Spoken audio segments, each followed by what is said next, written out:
দীঘার জগন্নাথ মন্দিরের প্রসাদ বিলি মালদা শহরের ঝলঝলিয়া এলাকায়।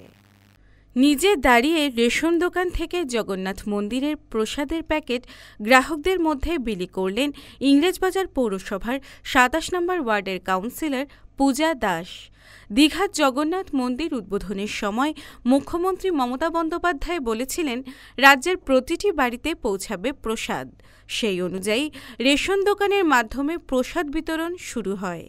শনিবার সকালে মালদা শহরের ২৭ নম্বর ওয়ার্ডের ঝলঝলিয়া এলাকায় একটি রেশন দোকান থেকে বিভিন্ন ধর্মের মানুষের মধ্যে বিলি করা হয় জগন্নাথ দেবের প্রসাদ।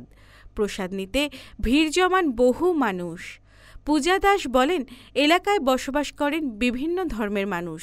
মুখ্যমন্ত্রী মমতা বন্দ্যোপাধ্যায়ের অনুপ্রেরণায় দীঘায় তৈরি হয়েছে জগন্নাথ মন্দির। সেখানকার প্রসাদ রেশন দোকানের মাধ্যমে বিতরণ করা হয় এদিন। প্রত্যেকটি রাজ্যের প্রতিটা রেশন দোকানে রেশন ডিলার যারা রয়েছেন তাদের মাধ্যমে মানুষের ঘরে ঘরে পৌঁছে দিচ্ছে। দিদি একটাই কথা বলেন, ধর্ম যার যার, উৎসব সবার। কারণ রেশন দোকানের মধ্যে বিভিন্ন ধর্মের মানুষ এখানে উপস্থিত হয়। তিনি জাতি, ধর্ম, বর্ণ নির্বিশেষে সকলের মধ্যে সেই প্রসাদ বিতরণের জন্য তাদের মাধ্যমে আমাদের ঘরে ঘরে পৌঁছে দিচ্ছেন। মালদা টুডে।